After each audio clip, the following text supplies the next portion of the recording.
Cette séance est une séance un petit peu de clôture de ces 2 jours pour voir un petit peu l'effet de ce mouvement qui nous a fait rêver, en tous les cas moi. Je ne vais pas être longue, mais je voudrais quand même témoigner un peu et dire combien ce mouvement a eu un effet sur nous, cette génération. J'étais lycéenne. Et le nom de Dalil Ibn Osman qui est là et que je salue, on l'a attendu ce matin. Elle a fait partie de ces noms qui nous ont fait rêver. On était fascinés, en tous les cas moi j'étais fascinée par cette jeunesse qui avait le courage de remettre en cause l'ordre établi, qui militait pour les libertés, qui était nourri par des concepts à ce moment-là, par le marxisme, qui lui aussi nous faisait rêver. Et pour dire à Rawda et à Taha, après à l'université, on était nourri aussi par Samir Amin, puisque Rawda l'a plusieurs fois cité, et surtout aussi le développement inégal, combien ce livre, en tous les cas pour moi, a compté. Et donc, quand j'étais lycéenne et que j'entendais parler de tout ce monde-là, je pense que ça a marqué mon itinéraire. Il y a 2 choses qui ont marqué mon itinéraire. C'est ce que vous avez fait et aussi, je dois dire, l'année de mon bac, la philo. La philo a participé aussi à tout cet engagement. Et donc, voilà, je remercie vraiment les organisateurs de m'avoir invité. Je suis, contrairement aussi à ce que dit mon ami Rawda, je suis très émue. Je ne peux pas ne pas être émue.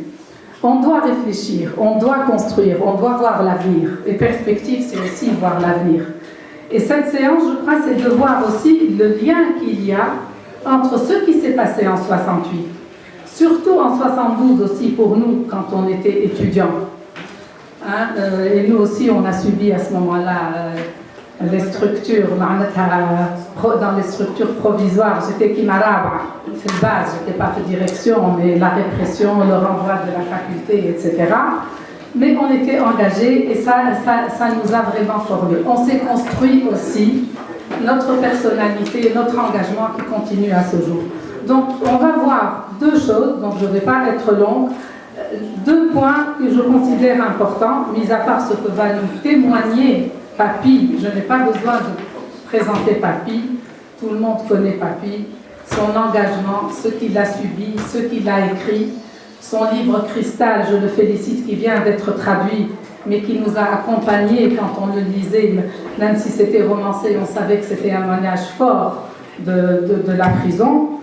Neila, qu'est-ce que je peux dire de Neila? Elle aussi, vraiment une féministe engagée au parti comme au niveau des femmes, et je pense que et le jeune qui va encore, et ça c'est la question, c'est le lien qu'on va faire aussi bien entre ceux qui étaient actifs et comment ils ont vécu et comment leur regard critique aujourd'hui, le lien qu'il y a entre cette génération, notre génération, la génération des jeunes.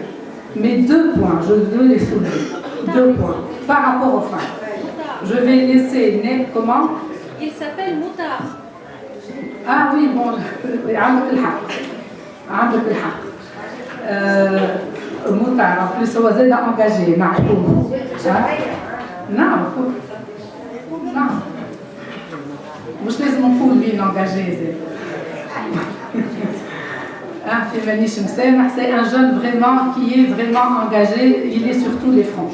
Mais ce que je voulais dire, avant de passer la parole à Neila d'abord, c'est de dire, on a quand même cette admiration qu'on a vue, ce rêve qu'on a vu, la fascination qu'on avait, il y avait aussi des choses qui nous interpellaient. La question des femmes. Est-ce que la question des femmes a été vraiment posée comme on la pose aujourd'hui? Et est-ce que le mouvement des femmes a un vrai lien avec le mouvement 68 et 72, etc. Je pense que Neila va essayer de nous répondre sur cette question-là et on va au niveau des débats. La deuxième chose, et ça a été posé hier par Sané, pareil que aujourd'hui, le mouvement a quand même, on voit un lien de ce qui se passe aujourd'hui. Comment on peut l'expliquer? Qu'est-ce que s'approprient les jeunes par rapport à ce qui s'est passé avant et quel est le lien aujourd'hui? Est-ce qu'il y a vraiment un lien? En tous les cas, pour nous, notre génération, elle m'avait parlé hier de l'universel. C'est vrai que l'universel nous a nourris, le marxisme nous a nourris. On était fascinés par ces idées de justice. On luttait contre l'impérialisme. Aujourd'hui, ces questions-là, notre ami Aziz, on a vu comment de l'impérialisme on est passé à la mondialisation, mais on a considéré qu'on avait réussi, qu'on était en train de réussir. Et je termine sur cette interrogation aussi. Est-ce qu'on peut dire qu'on a réussi quand on voit aujourd'hui dans notre société contrer toutes ces avancées et tout ce capital et toute cette réflexion et tous ces sacrifices et tout ce combat où on nous ressort le religieux, où on nous ressort l'identité, où on voit combien les jeunes, parce que c'est vrai qu'il y a des jeunes qui font des choses, mais il y a aussi des jeunes qui sont contre ce progrès et contre cet universalisme. Jusqu'où cette société a pu intérioriser ou être vraiment nourrie de ces idées-là? Est-ce que réellement on peut avoir de l'espoir d'avancer pour continuer le combat au-delà de ceux qui sont là et qui sont convaincus et un cercle plus large? Mais je parle au niveau de la société, au niveau sociétal. Où est-ce que nous en sommes aujourd'hui? Je pense que c'est important. Et demain, dans les tables rondes, on va pouvoir dire l'avenir, comment nous y prendre pour justement ce capital et ces témoignages d'aujourd'hui, comment les capitaliser, les faire parvenir aux jeunes qui sont absents dans notre rencontre aujourd'hui. Donc je vais donner la parole en premier à Neil. J'espère que tu vas essayer de nous démontrer le lien entre 68, les femmes. Je trouve que c'est pas évident. Il y a des choses quand même qui sont sûres. On a partagé des valeurs. Le mouvement, il y avait aussi des féministes qui sont venus Oui, je ne réponds pas. Je n'ai même pas parlé de la Ligue parce que la Ligue aussi, on s'est interrogé. Est-ce que la Ligue, c'est la continuité de mouvement, malgré les divergences, malgré les problèmes qui ont divisé le mouvement 68? Il y avait des perspectivistes qui étaient au comité directeur, pour ne citer que Khmeis, Mohamed Chafi et d'autres. Où est-ce que nous en sommes? Est-ce qu'il y a eu des transformations? Est-ce qu'on a fait avancer les choses? Est-ce que le mouvement 68 n'a pas impulsé le mouvement féministe comme le mouvement des droits humains? C'est des questionnements et peut-être que, est-ce que aussi pour l'UGED, pour les jeunes, donc on va avoir les trois réponses. D'abord de Neila, après de Papi et après... Bon, voilà. Bon, moi je crois que ce séminaire, ces journées sur 68, je crois qu'elles sont très importantes, surtout dans la situation actuelle. Dans la situation actuelle où on essaye de définir des alternatives de regroupement, etc., je crois qu'il est important de montrer que l'opposition, et en particulier l'opposition de gauche, mais pas seulement l'opposition de gauche, les mouvements sociaux aussi, dont le mouvement étudiant, ont été à l'origine quand même de bouleversements dans notre pays et qu'il faudrait peut-être trouver le moyen de renouer alors que nous sommes face à des dangers importants, comme les dangers que nous promet l'obscurantisme, qui veulent faire retourner la société en arrière. Comment pouvons-nous essayer de trouver des racines communes? Voilà, parce que je crois que ces racines communes existent. Alors on m'a demandé d'intervenir sur l'émergence du mouvement féministe dans son rapport avec 68. Bon. Quand j'ai demandé à Hichem est-ce que c'est le printemps tunisien ou le printemps en Europe, il m'a dit c'est 68. Donc j'ai pris la chose dans sa globalité et je vais essayer de voir les deux aspects. Alors je vous avertis que j'ai préféré écrire parce que les idées se sont tellement circuité dans ma tête que j'ai préféré les clarifier par écrit. Alors j'ai intitulé... Tu as une demi-heure, comme tu dis. J'ai mis en garde de cette intervention cette parole de Angela Davis qu'elle a mise dans son autobiographie et qui me semble convenir tout à fait à la période. Les filets seront déchirés par la corde d'un veau turbulent. Voilà la parole de Angela Davis. Quant à moi,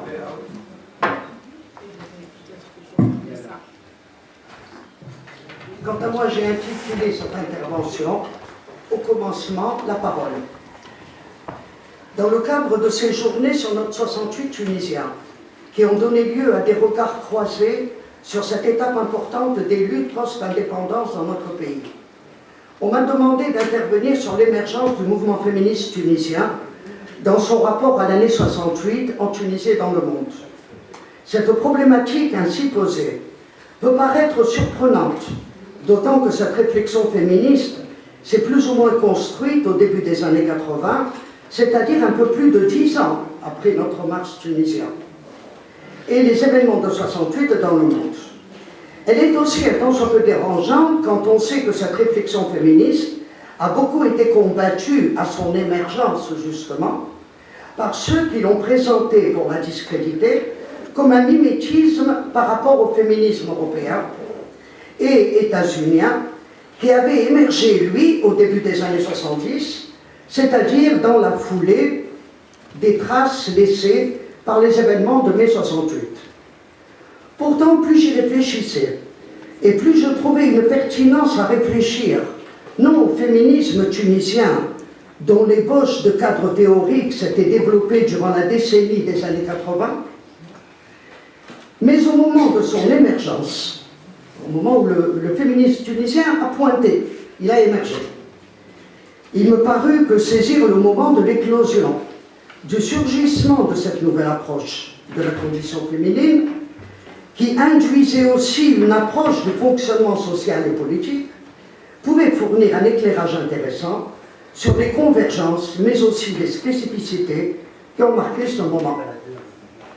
Cette éclosion dont j'estime le surgissement durant l'année 80, en particulier durant l'année 80, ne se produisit pas comme cela le fut en Europe, aux États-Unis et dans certaines démocraties populaires, après des événements politiques aussi importants que le furent ceux qui jalonnèrent l'année 68, comme l'offensive du Tet qui préludait de la fin de la guerre du Vietnam, l'assassinat de Martin Luther King, l'émergence de la révolution cubaine et de la figure emblématique du Che, le printemps de Prague et son arrêt brusque par l'intervention soviétique, et bien entendu, le mai 68 en France, précédé ou suivi d'événements semblables un peu partout dans le monde. Cette éclosion peut paraître d'autant plus incongrue, je parle de l'éclosion du mouvement féministe tunisien, en 80. Elle peut paraître d'autant plus incongrue, entre guillemets, que les préoccupations politiques et sociales en Tunisie se dirigeaient contre la répression d'une gauche contestataire, de l'autoritarisme du système, rejointe par un mouvement syndical qui avait pris suffisamment d'ampleur en janvier 1978 pour aboutir à son écrasement impitoyable par un régime qui n'admettait nulle contestation. Pourtant, le surgissement se fit à ce moment-là. Et ce sont ce surgissement et ce moment où il a paru que j'essayerai d'interpeller. Je tiens toutefois, pour lever toute ambiguïté sur les termes et pour la clarté de cet exposé, à préciser que ce moment d'éclosion concerne l'émergence d'une pensée féministe et non d'un mouvement de femmes. Et que cette pensée féministe est née presque immédiatement après 68 dans d'autres parties du monde, en quelque sorte à contre-courant des événements sociaux et politiques qui se sont produits cette année-là dans le monde, alors qu'elle le fut près d'une dizaine d'années après le printemps 68 en Tunisie. Ce décalage de plus d'une décennie entre 68 et l'éclosion d'une réflexion féministe dans notre pays serait-il le produit d'un effet retard de la pensée 68, ou bien celle-ci est-elle complètement étrangère à cette éclosion? Pour tenter d'y répondre, tentons d'abord de saisir ce moment de surgissement. En quoi il a consisté? L'émergence du féminisme tunisien est d'abord l'histoire d'une prise de parole de femmes. Dans une société où les femmes ont longtemps été cachées derrière les voiles de leurs vêtements et de leur maison, bavardes entre elles mais silencieuses socialement, objet des discours conservateurs de la société masculine, rétrograde des autorités religieuses et ouvertement obscurantistes des idéologues de l'islamisme, mais objet aussi des positions progressistes qui ont traversé l'histoire de la Tunisie coloniale et post-coloniale. Celles émanant de réformistes tunisiens comme Talha Haddad, d'élites modernistes comme Bourguiba et certains dirigeants néo-destoriens, ou de progressistes comme le Parti communiste tunisien. Ces positions progressistes associaient l'accession des femmes à l'espace public par l'instruction et le travail, à l'entrée dans la modernité pour Haddad, à la sortie du sous-développement pour les destoriens, au développement d'une société plus juste pour les communistes. Mais même là, les femmes demeuraient objets de projets politiques à la confection desquels elles n'avaient pas participé et qui s'étaient élaborés dans des espaces où elles étaient peu présentes, voire totalement absentes. En 1980, le club Talha Haddad de la condition féminine, créé en 1979 par un groupe d'étudiantes et d'enseignants au sein de la Maison de la Culture Talha Haddad, a réuni chaque samedi après-midi avec une régularité surprenante dans cette ancienne écurie de Dar el-Assalam des femmes jeunes, célibataires ou mariées, avec ou sans enfants, étudiants, enseignants, fonctionnaires. Et ces femmes-là, plus que parler, elles ont dit.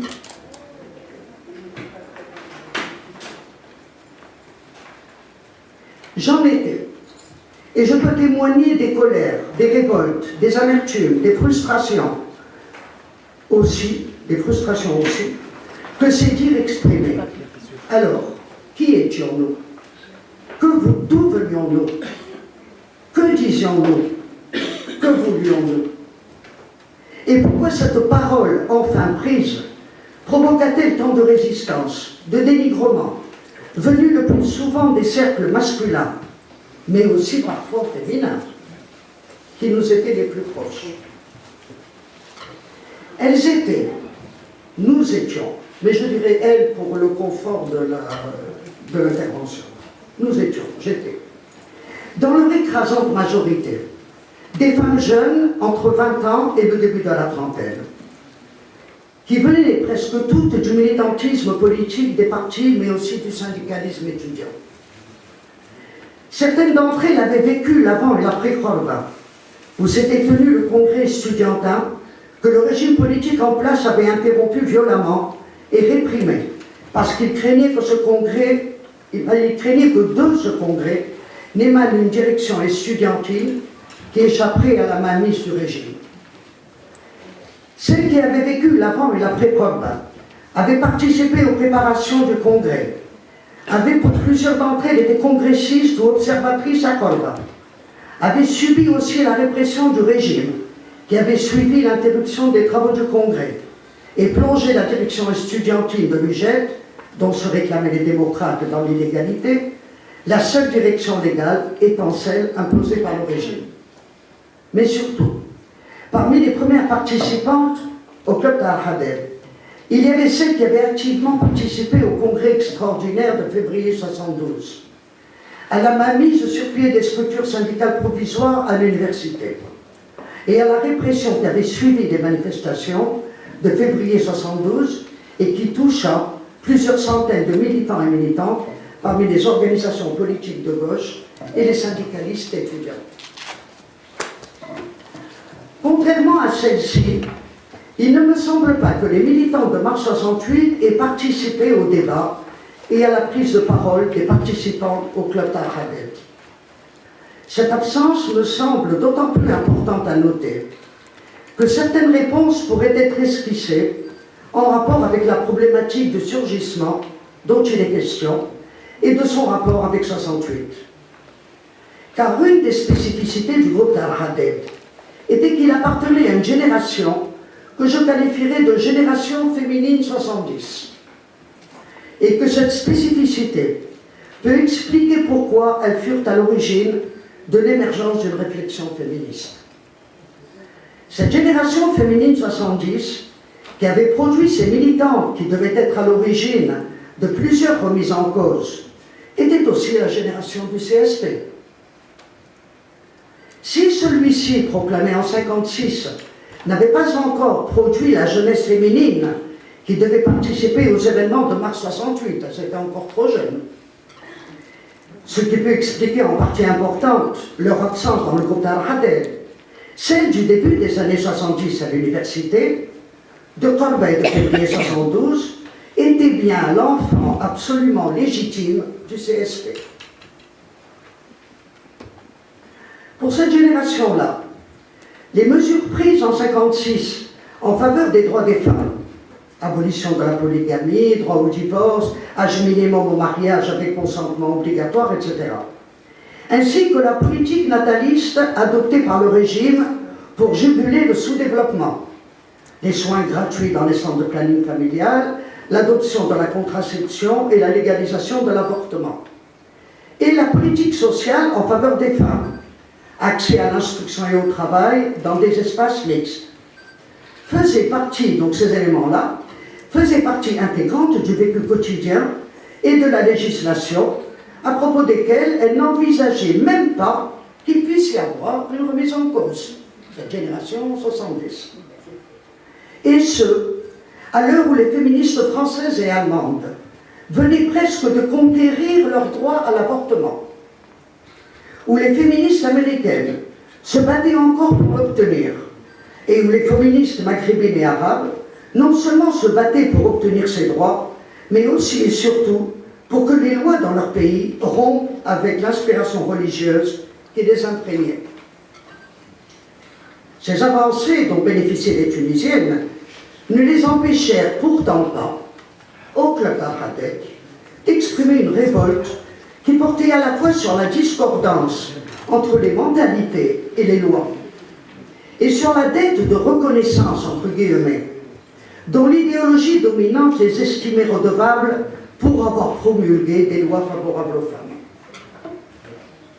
Effet paradoxal de mesures révolutionnaires en faveur des femmes, promues par un régime antidémocratique, qui, tout en décrétant autoritairement des droits aux femmes dans une société largement conservatrice, où l'impératif religieux faisait fonction d'interdit, interdisait les droits citoyens et violait les droits humains.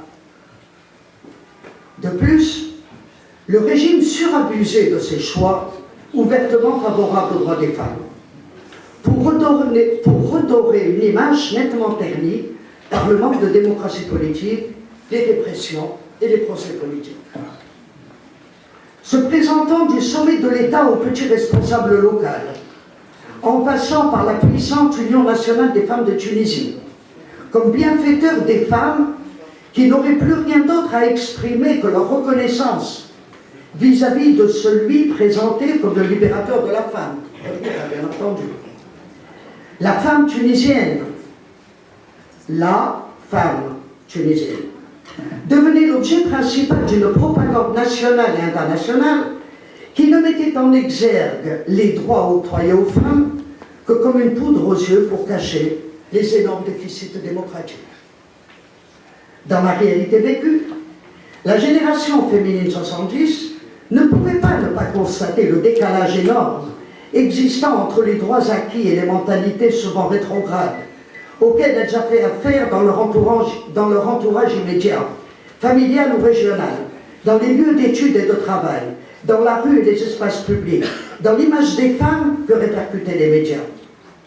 Les plus combatives, les plus révoltées, crurent qu'en intégrant le champ des luttes pour la démocratie et le progrès social, dans les partis politiques et les syndicats, elles trouveraient enfin une liberté et une égalité avec leurs camarades masculins qui les projetteraient dans un projet politique et social commun.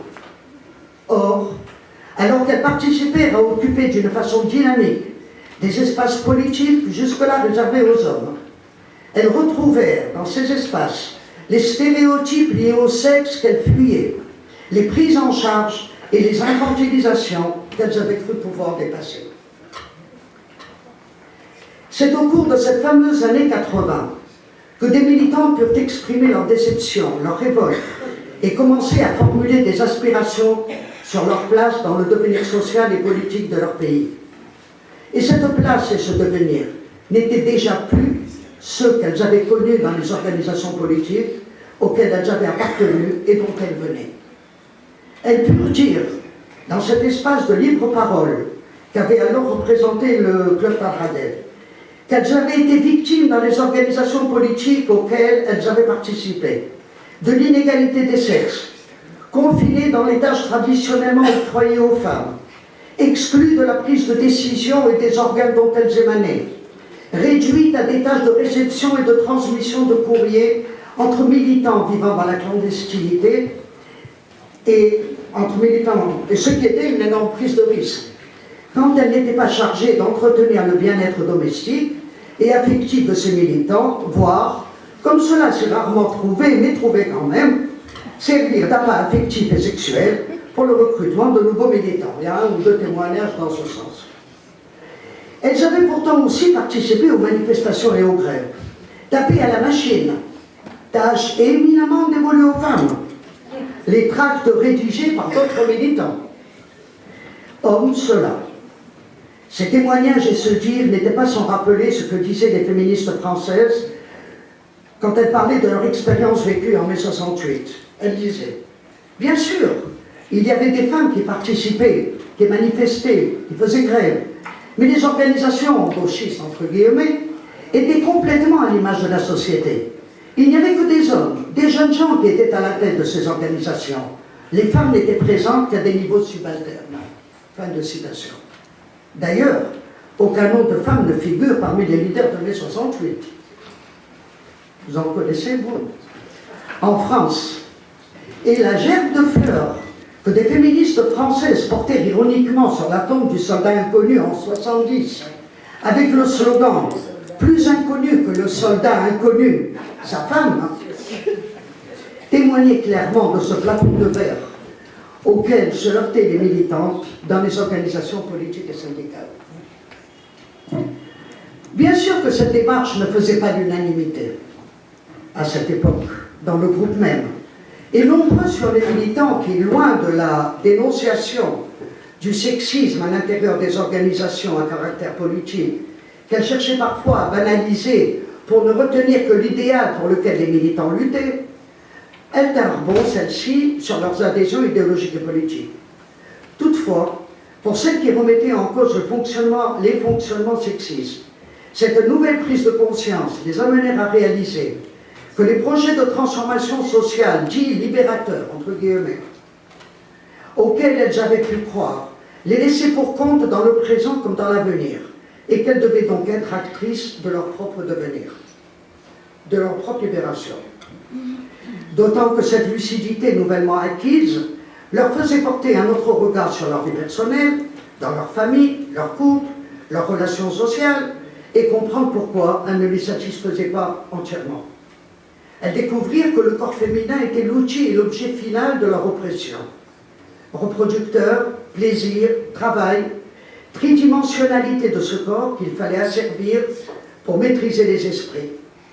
Entre parenthèses, nous voyons aujourd'hui l'importance que prend ce corps des femmes dans l'idéologie islamiste. Élément pour eux incontournable pour soumettre les femmes par les voiles d'abord et par tous les interdits dont ils l'investissent. Et la parole se mit à se desserrer, avec les carcans idéologiques, les carcans sociaux et culturels qui enfermaient les femmes. Même celles qui disaient au Club Tahadel, même les militantes instruites, combatives, auxquelles on opposa très vite, pour les faire taire, la condition douloureuse de la femme ouvrière ou paysanne, qui subissait, surajouter à tous ces carcans, la misère et l'exploitation économique.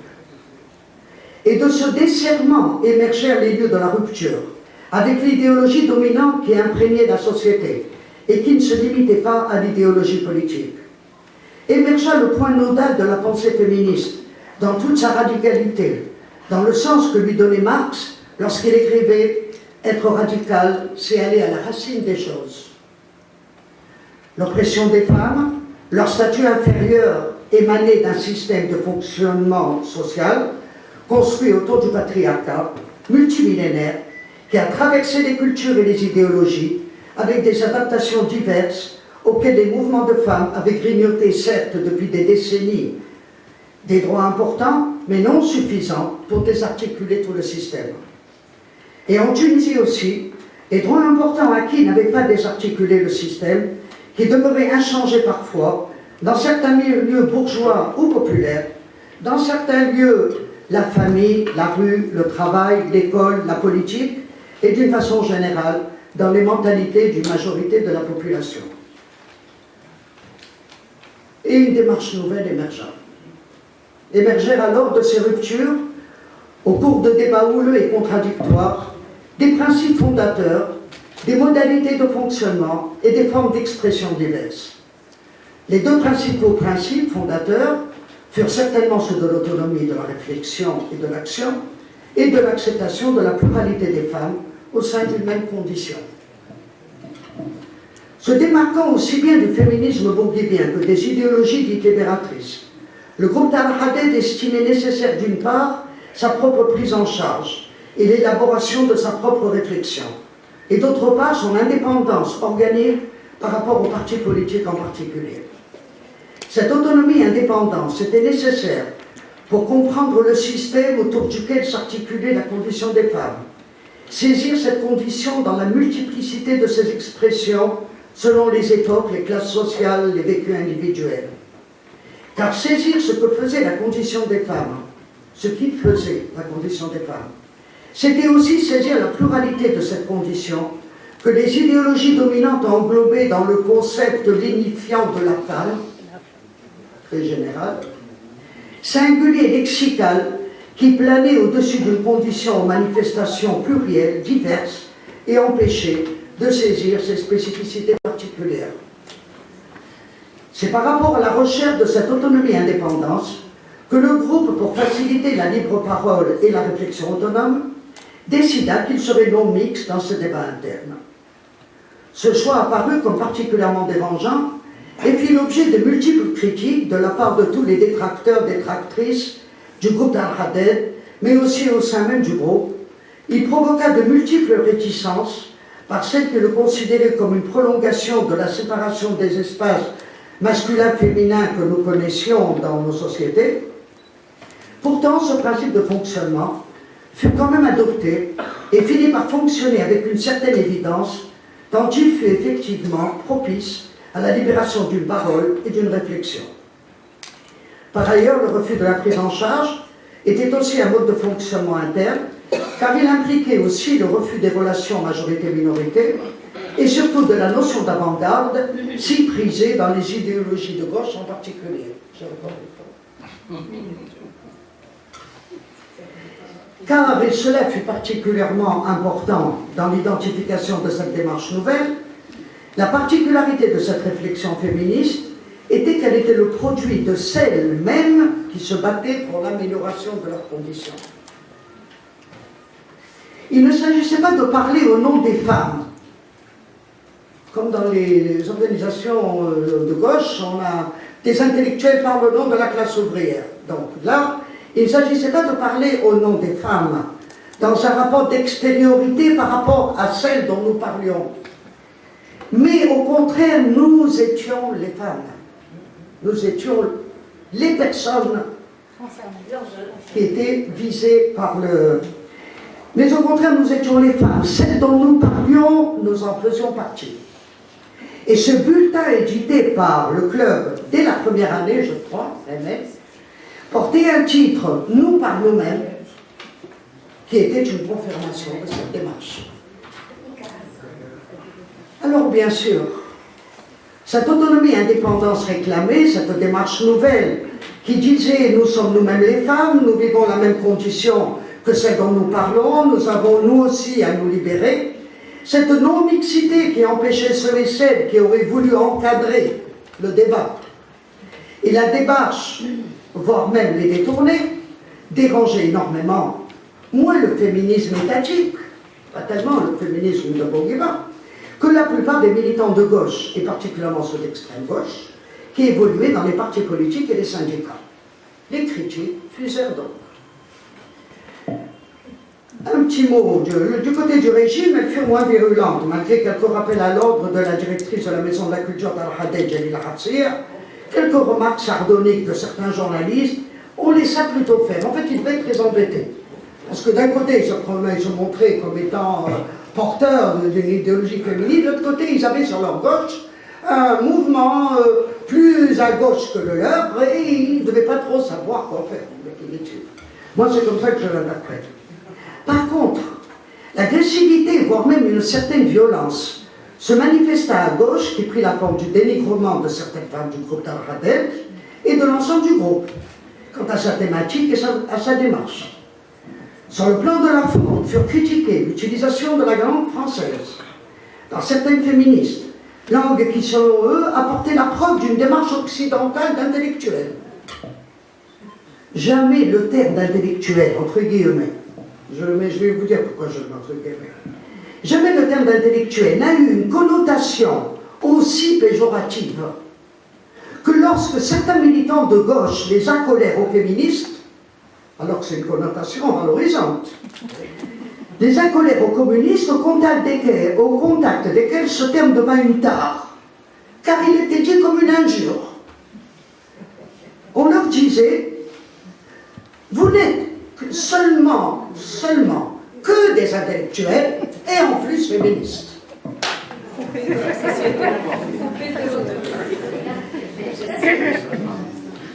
Seulement des intellectuels, disait-il, et féministes de surcroît, ajoutait-il. Deuxième mot, dire aussi péjorativement que le premier, qui véhiculait les images fantasmatiques d'un monde de femmes sans hommes, qui dirigeait le monde, qui provoquait le ridicule, mais la crainte aussi. Ce mot d'intellectuel renvoyait aussi à des philosophes et écrivains qu'il ne voyaient qu'occidental. C'était Simone de Beauvoir, Gisèle Halimi, pour mettre en évidence une théorie importée. D'ailleurs, le régime, quand il parlait, il voulait discréditer la gauche, il disait ce sont des théories importées. Oubliez bien entendu que Fatima Mernissi et Nawal Saadewi étaient aussi radicales dans leur critique du patriarcat arabe et musulman que ne l'était Simone de Beauvoir et Gisèle Halimi. À cela s'ajoutait, élément aggravant pour eux, le refus de la mixité dans les débats internes, qui fut particulièrement mal vécu, surtout dans une société où l'espace public est traditionnellement un espace masculin et où les forces de gauche, dans une période de répression, investissaient les espaces culturels. Or, voici un espace public et culturel pour les femmes seulement.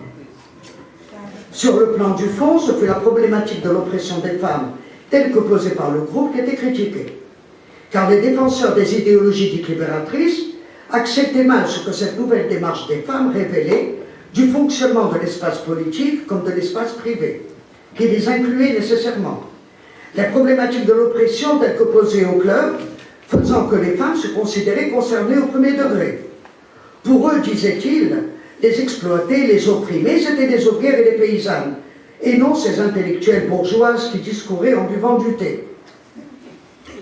Par ailleurs, ils affirmaient que la révolution politique et sociale réglerait dans la foulée les inégalités liées au sexe. C'était donc déjà un mouchoir-tout. Maintenant, il fallait attendre la révolution. Ces réactions à la démarche féministe qui émergeait ne sont pas sans rappeler celles qui, dans d'autres pays et face à un processus similaire, opposa les féministes françaises, américaines, italiennes. J'arrive à 68 tout de suite. Et bien entendu, maghrébines et arabes. Je continue ou bien vous voulez que je résume? Continue. Bon. Et bien entendu, maghrébines et arabes, à leurs propres compagnons de lutte, et voulu faire d'elles des marginales et des bourgeoises, des intellectuels déconnectés du réel et au bout du compte, des représentants de l'idéologie dominante du capitalisme et de la bourgeoisie, à qui on opposait, non sans un certain cynisme, l'ouvrière ou la paysanne, qui croulait sous l'exploitation économique et qui, elle seule, aurait eu le droit de parler de sa condition. L'image que nous voyons sur Facebook, l'image de la paysanne croulant sous un sac faisant 3 fois son poids, les pieds nus dans des chaussures déchirées enfoncées dans la boue des champs, ou marchant sur une route déserte sous un soleil de plomb, a encore de beaux jours devant elle, pour exprimer la sollicitude de ceux et celles qui ont besoin de cette image terrible, pour accepter de reconnaître l'injustice de la condition des femmes, mais image qui finit elle-même par fonctionner comme un autre stéréotype pour éviter de dénoncer une condition féminine autrement plus subtile et plus finement élaborée au cours de millénaires d'existence. Bon, je crois que je vais un peu abréger, hein. Bon, alors je résume. Alors dans ce bouillonnement-là, le club d'Al-Khader prônait la nécessité de transformer les mentalités par la diffusion d'une culture différente, parce que le canon culturel était considéré comme important pour la diffusion d'une idéologie. Donc, l'idéologie patriarcale se diffusait à travers l'école, l'élite scolaire, les contes que l'on racontait aux petites filles, les livres que femmes et hommes lisaient, les médias, etc. Il fallait donc agir sur la culture et proposer d'autres modèles culturels. Et dans ce cadre-là, il y a eu une rubrique femmes qui a été inaugurée au Maghreb, mais il ne fallait pas trop exagérer. Une fois, celle qui s'occupait de la rubrique, la féministe qui s'occupait de la rubrique, s'est vue convoquée par Massab en lui disant de faire une rubrique un peu plus distraisante, très agréable. Bon. Et il y eut au club d'Al-Khader des pièces de théâtre, des lectures de livres, des comptes rendus. On invita des femmes qui avaient participé au mouvement des femmes du temps de l'indépendance, du temps de la lutte pour l'indépendance. L'Union des femmes de Tunisie, l'UFT, l'Union des femmes de Tunisie, qui dépendait du Parti communiste, en la personne de Nabila Ben-Mined. On a parlé de Bchira Ben-Mrad. On a essayé de mettre en évidence certaines femmes qui avaient joué un rôle dans l'histoire du pays, alors que lorsque l'idéologie dominante parlait de l'histoire nationale, alors que l'idéologie dominante était féministe, elle ne parlait pas beaucoup des femmes. Bon. Donc, progressivement, il y a eu un développement de ce bouillonnement, il a touché d'autres espaces, il a touché le GTT, il y a une commission syndicale femmes qui s'est créée, il a touché la Ligue des droits de l'homme, déjà, il y a eu la création d'une commission femmes à la Ligue, il a même touché un parti politique, le Parti communiste tunisien, où il y a eu une commission femmes, je crois qu'elle n'a pas beaucoup travaillé, mais il y a eu cette tentative. Il y a eu Nisser. Il y a eu bien entendu le journal Nisser, et puis ensuite, en 89, l'association des femmes démocrates a pu avoir son... Il y avait Otrouhat aussi qui a publié pas mal. Otrouhat. Alors maintenant, bon, dans la conclusion, je vais essayer de... J'ai déjà fait bon, laissez-moi dire, il y a deux perspectives, c'est pas très long. On ne peut pas ne pas reconnaître... Je vais essayer de parler vite.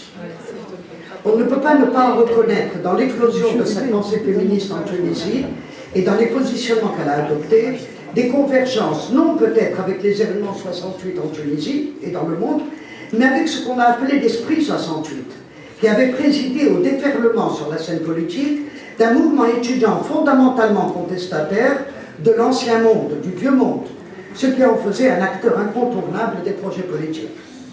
Dans notre printemps tunisien, porteur d'une opposition radicale à un régime dictatorial omnipotent, dans son bouillonnement et sa radicalité, comment ne pas voir une parenté avec l'éclosion de ce mouvement féministe tunisien de l'année 80 à la recherche d'un monde libre et juste pour les femmes et pour les hommes.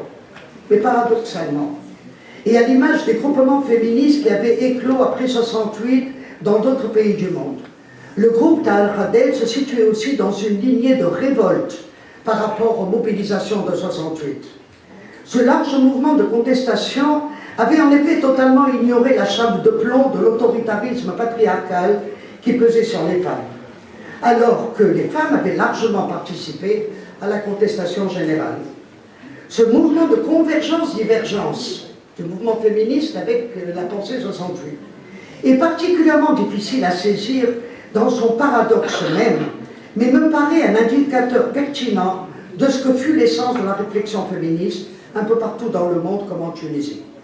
Sa nouveauté totale dans le champ des luttes sociales et même dans celui des luttes révolutionnaires explique en partie non seulement les résistances auxquelles il a donné lieu à l'époque de son émergence, mais son extension dans l'espace public, les mentalités féminines, et d'une façon générale, nous le voyons aujourd'hui, dans sa prise en compte, même partielle et timide, dans certains des nouveaux projets politiques qui se profilent.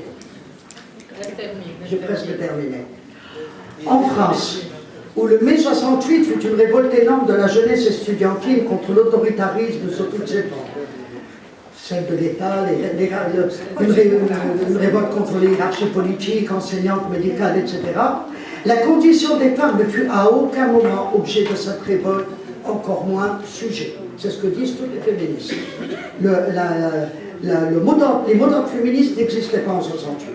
La simple bataille sur les campus français pour que les filles puissent recevoir des garçons en cité universitaire, qui a été un des déclencheurs, n'a pas eu lieu. En Tunisie, en mai 68, si le mouvement étudiant s'engagea dans une lutte ouverte contre l'autoritarisme bourguibien, qui se répandait un peu partout, cet autoritarisme spécifique qui leur a... Je ne peux pas, je suis désolée. J'arrive. C'est passionnant, c'est important. Donc, si le mars 68 s'est révolté contre l'autoritarisme bourguibien, il n'a pas touché à cet autoritarisme spécifique qui pesait sur les femmes et sur leurs militantes, qui faisaient partie de ce mouvement. Cet autoritarisme-là ne fut à aucun moment objet de la révolte contre l'autoritarisme du régime, alors même que des étudiants participaient. Alors oui, je résume, alors oui, si l'éclosion du féminisme est dans le sillage de 68, il est aussi dans son opposition par sa volonté de construire une réflexion autonome, de prendre en charge ses propres luttes, de construire ses revendications. Certes, la pensée féministe n'a pas éclos avec les groupes féministes, près de 200 après 68 dans le monde. Des philosophes, des écrivains avaient déjà déconstruit le système sur lequel s'était construite l'oppression des femmes. Mais la nouveauté de l'émergence de la réflexion et du groupe féministe en 80 fut, pareillement à l'émergence des groupes féministes dans d'autres régions du monde, le passage de la réflexion individuelle à la construction collective. Cette construction fut celle d'un projet de compréhension des causes et des manifestations de la condition féminine dans notre pays, et elle a induit des actions revendicatives qui se poursuivent aujourd'hui. Dernier parole. Bravo.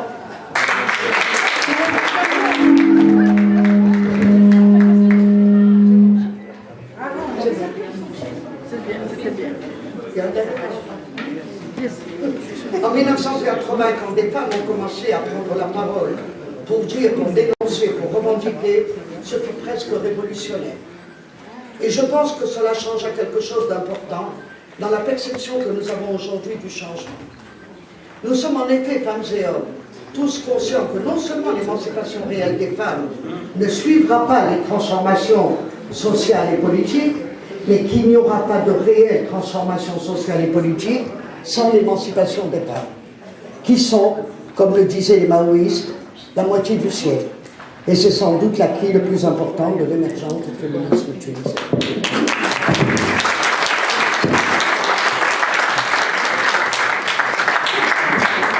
Je m'excuse auprès de Neil parce que c'est un exposé et une analyse très importante. Elle a dit des choses comme nous, en tous les cas, moi en tant que femme féministe, on a eu les témoignages, on les a vécus. Elle a essayé de trouver le lien et c'est important, et elle a commencé son intervention pour dire renouer avec ses racines, avec les valeurs etc. Et je pense que j'avais des difficultés à l'arrêter aussi parce que on n'a pas souvent l'occasion de soulever ces débats tels qu'elle le décrit et elle l'analyse dans un contexte pareil, y compris avec nos amis de la gauche qui nous ont d'un côté soutenus, mais d'un autre côté, on s'est affirmé un peu contre eux, comme elle le dit, en opposition. Et il y a eu, je pense que le débat sera passionnant. Et je suis désolée moi je suis désolée de t'avoir arrêté, mais je suis désolée aussi parce que je suis obligée et qu'on a beaucoup de temps. Et c'était vraiment important parce que je pense que tu as porté la parole de beaucoup de femmes. Et comme on l'a dit ce matin et pendant ces 2 jours, il faut dire les choses pour les dépasser. Sans ignorer que la gauche, quand je vois même à la TFD ou à la Ligue, la gauche a soutenu les femmes, mais en même temps, on n'est jamais allé au fond des problèmes et soulevé les questions comme Neila l'a soulevé. Il est très difficile pour moi de prendre la parole après Neila et de vous entraîner dans un domaine qui est très éloigné de celui dont on a parlé et qui est passionnant. Mais je vais quand même essayer puisque c'est pour ça que je suis là, mais c'est à mon corps défendant. Pour commencer, je voudrais d'abord adresser une pensée à tous nos camarades de 68 et d'après qui sont disparus depuis, et sans lesquels la Tunisie ne serait pas ce qu'elle est. Je pense en particulier à nos grands absents dont tout le monde connaît le nom, mais je voudrais aussi citer des gens moins connus, comme Ed Islem, dit Le Viet, comme les gens moins connus, je n'en veux pas d'autres. Donc, je termine mon hommage en répétant qu'il se représente, qu'il couvre tous les disparus. Tout à l'heure, nous avons été interpellés par des gens, je crois, deux interventions, dans lesquelles on nous a dit qu'il fallait en finir avec les querelles ou s'unir. Soit, finissons-en avec les querelles, mais d'abord, de quelles querelles s'agit-il? Est-ce qu'il s'agit de querelles de personnes, de querelles d'argent, de querelles de territoire, ou s'agit-il d'autre chose? Les querelles qui nous séparent, qui nous ont séparés très longtemps, qui nous ont mis les uns contre les autres, qui nous ont parfois vu nous affronter, y compris jusqu'à la mort. Ces querelles-là sont des querelles sur des principes, sur des projets, sur des analyses. Et par conséquent, ils ne peuvent pas être résolus par la simple décision volontariste de commencer le dialogue, mais par la volonté d'aller dans le dialogue au fond des problèmes. Il faut d'abord parler des raisons de la querelle, c'est-à-dire l'objet de la querelle. Et ensuite, voir si l'objet de la querelle a un sens ou si on peut dépasser ça. Avant, on ne pourra rien faire. Nous, Tunisiens, nous avons adopté, presque les yeux fermés, toutes les querelles du monde communiste ou progressiste. Ces querelles qui ont commencé au début du siècle à propos de la révolution russe, portaient au fond sur la nature de la prochaine révolution. Nous, Tunisiens, en 1968, quand nous sommes entrés en prison et que, n'ayant rien à faire, on avait le temps de s'occuper de théorie, on a commencé à élaborer une théorie. Et malheureusement, on est rentré dans la théorisation traditionnelle, quelle est la nature de la révolution. Il faut vous dire que personnellement, j'étais très gêné au départ, mais que je n'avais pas d'alternative à proposer, et finalement, moi aussi, je suis rentré dans cette problématique jusqu'en 89.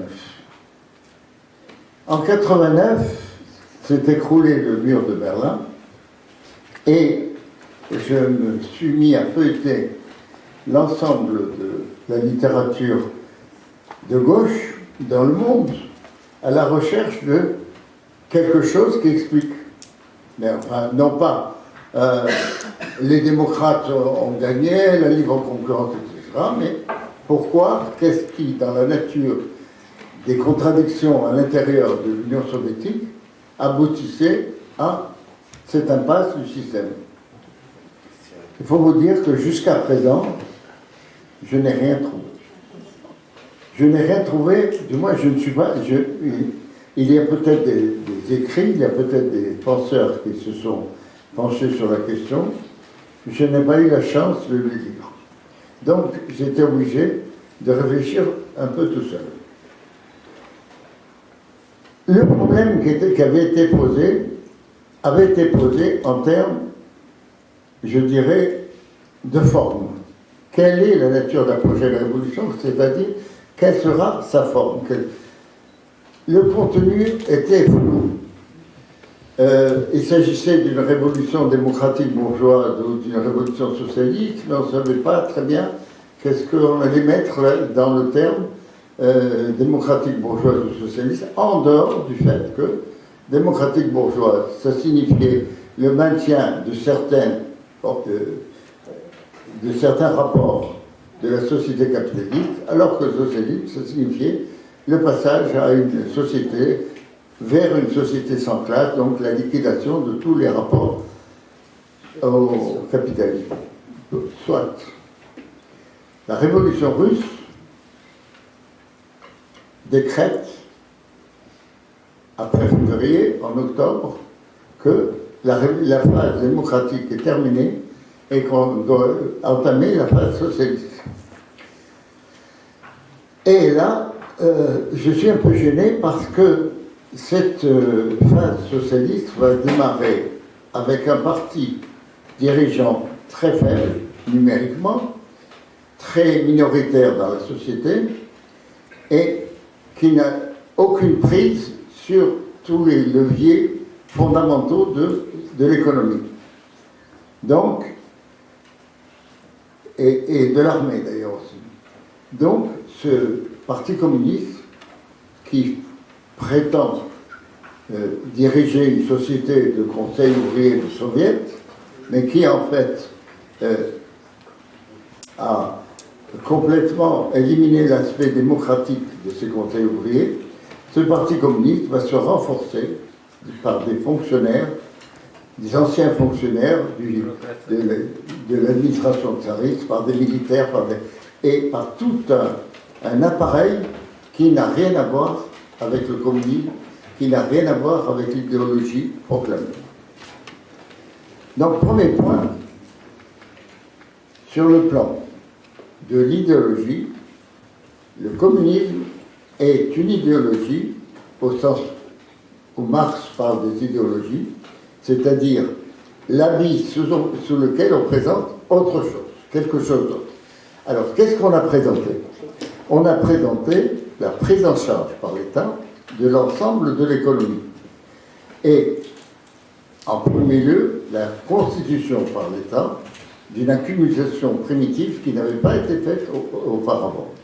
Cette accumulation s'est faite sur le dos des koulaks, les paysans aisés, qu'on a dékoulakisés, et c'est faite sur le dos de l'ensemble de la population, en particulier des travailleurs qu'on a massivement utilisés dans un système économique assez particulier qui va faire école avec par la suite les goulags, les camps de travail.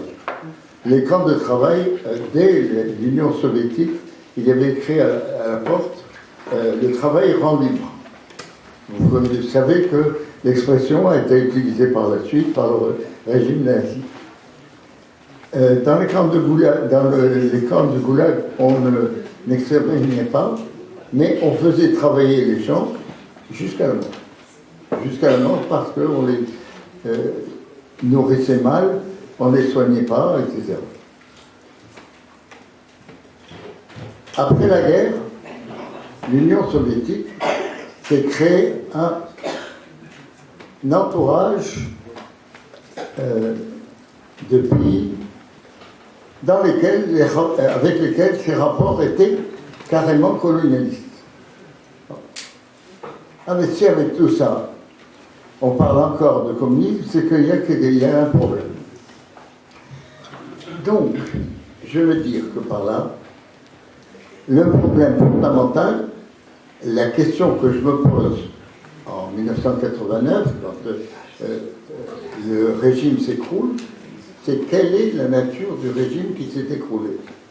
Est-ce que c'est le socialisme qui est mort, ou est-ce que c'est le régime de l'État capitaliste spécial d'État qui est mort? Ce qui signifie que dans la suite, dans la chronologie des régimes économiques, il y a les régimes esclavagistes, féodaux, capitalistes, peut-être avec impérialisme, mais après ce n'est pas le socialisme. Il y a encore quelque chose. Il y a encore un régime dans lequel l'État construit en son sein et autour de lui une bourgeoisie collective qui va accumuler, qui va industrialiser le pays autant que possible, si elle a suffisamment accumulé. Et alors, qu'est-ce qui va se passer? À un moment donné, cet état de parti unique, parce que c'est un parti unique qui va avec, puisque dès 1918, le parti bolchevique était devenu un parti unique. Cet état de parti unique va se trouver en contradiction avec l'émergence petit à petit de capitalisme privé en son sein. Un certain nombre de membres de l'appareil commencent à sortir de l'appareil et à s'installer à leur compte. Et donc il y a une contradiction entre eux et l'appareil, et une lutte au bout de laquelle, s'apercevant de la faillite économique qui est en train de se passer, les dirigeants changent de cap devant la résistance des pays colonisés, je dirais, par l'Union soviétique, on déclare leur indépendance et on rentre dans une phase de capitalisme semi-classique. On maintient un État qui continue à être capitaliste d'État à côté d'un capitalisme classique et on reste dans cette phase transitoire. Très bien. Donc, l'Union soviétique n'était pas un État socialiste. Alors je voudrais juste rappeler, dans ce contexte, que Lénine disait, quand on a une marchandise entre les mains, on n'a pas seulement la marchandise, on a aussi les moyens de production, matières premières, machines, etc., qui ont produit cette marchandise, mais la marchandise porte en elle également les rapports de production, c'est-à-dire les relations sociales. Si on n'a pas construit la marchandise avec d'autres rapports que les rapports capitalistes, c'est-à-dire que le salariat, à ce moment-là, le régime est capitaliste. Alors, non, le régime, ça me rassure. Du coup, je pense que mes options générales, ça va, sont intactes. ce qui s'est passé, je me trompais, j'avais été trompé comme des milliards de gens sur la nature de l'Union soviétique. Nous avions été tellement trompés que nous prenions pour une vérité d'évidence cette attitude de Boukharine qui, à son procès, déclare « Je ne peux pas avoir eu raison parce qu'on ne peut pas avoir raison contre le Parti communiste qui fait l'histoire ». On trouvait normal que les communistes égyptiens, au pied de la potence, créaient Yahya Nasser. Et soutenaient Nasser, qui les a vendus quand même. Donner un seul nom. On trouvait normal. Donne-nous quelqu'un de t'exécuter. On trouvait normal que l'on puisse être réprimé par un régime qui en même temps est un régime très national puisqu'il a nationalisé la société pétrolière et la société pétrolière étrangère. Alors, ça veut dire qu'il y a une parenté entre la forme de l'État d'un certain nombre de pays, des États de parti unique, avec l'État socialiste, entre guillemets, des pays de l'Est. S'il y a un État de parti unique qui est au pouvoir, qui possède la force armée, qui possède tout, quel est le parti qui peut mobiliser les gens pour le renverser? Et sur quelle classe va-t-il s'appuyer? À cette question, la réponse doit être trouvée d'abord dans la société elle-même. La société a-t-elle créé une classe capitaliste suffisante ou une classe ouvrière suffisante, laissons de côté le capitalisme, qui serait capable de mener cette lutte? Et avec la classe ouvrière, a-t-elle suscité la création de partis politiques capables de mener cette classe ouvrière à l'assaut de cet État capitaliste de parti unique? La réponse est évidemment non. C'est-à-dire que nous n'avons pas une classe ouvrière qui est très développée, puisque le pays ne s'est pas développé, que la bourgeoisie n'a pas accumulé, qu'elle vit au crochet de la bourgeoisie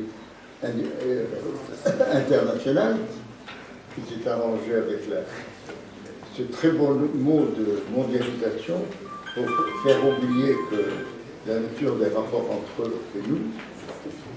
Et donc, c'est pas possible. C'est d'autant pas possible que ça s'est produit. L'État de parti unique en Tunisie a été renversé. Il a été renversé comment? Le lien entre le parti unique et l'État a été brisé par la révolution de janvier 2001. Ce lien ayant été brisé, ça ne veut pas dire qu'on a déjà fait la révolution, elle a commencé, mais il faut réfléchir à la manière dont ça s'est fait. Les partis politiques traditionnels n'ont rien compris, ni avant, ni pendant, ni après. Le syndicat non plus. Toutes les forces qui auraient pu diriger le mouvement ont été absentes.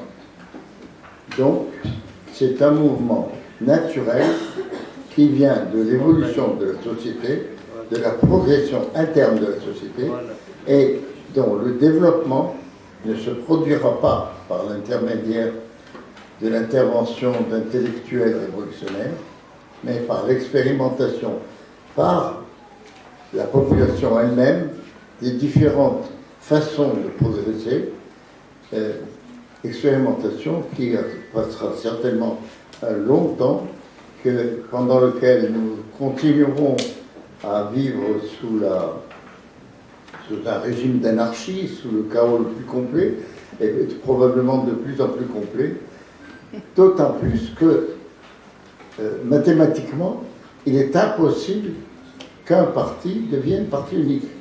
Parce qu'il y a tous les autres.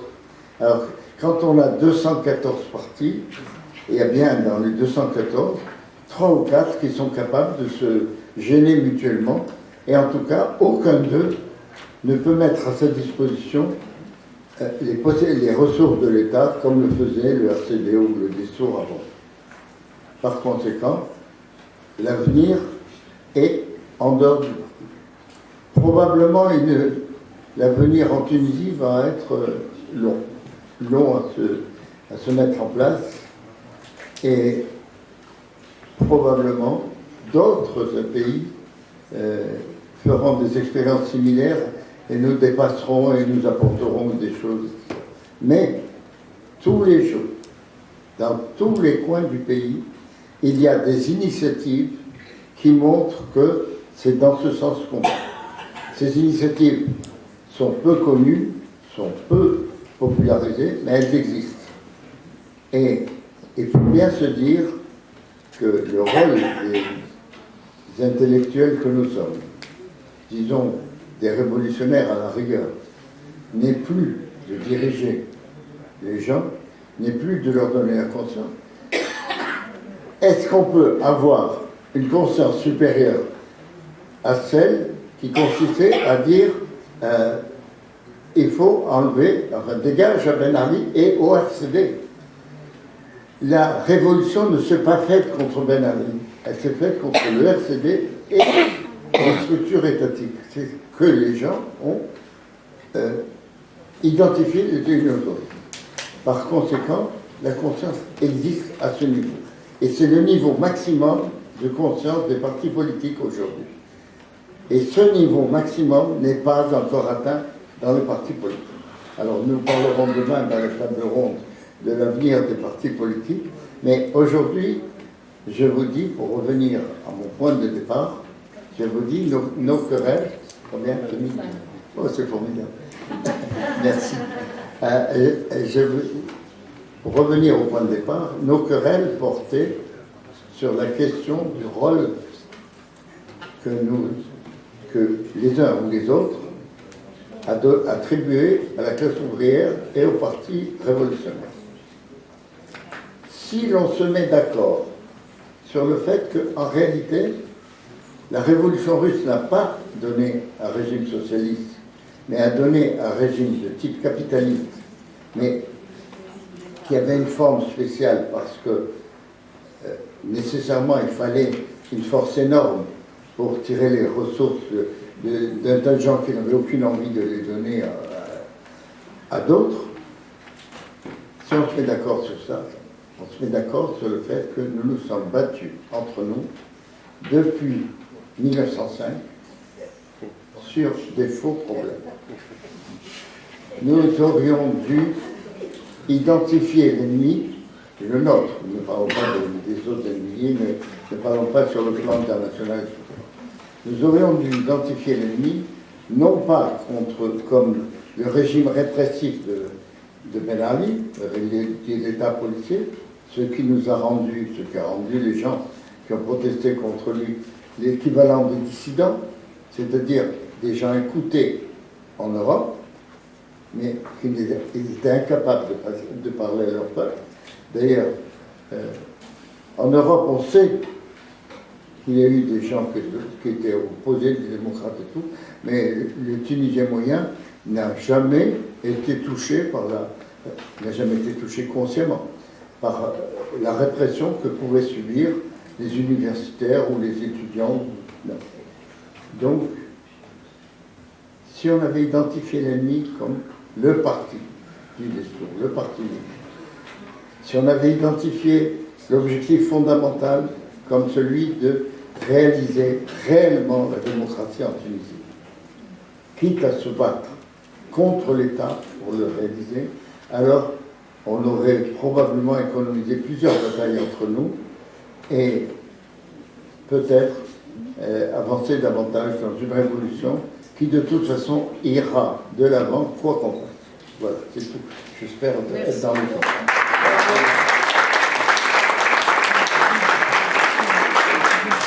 Merci. Tapi, merci pour ton analyse et ton témoignage. Et c'est aussi, je crois, une autocritique et peut-être aussi un dépassement des querelles que tu as soulevées. Je donne la parole maintenant à mon frère.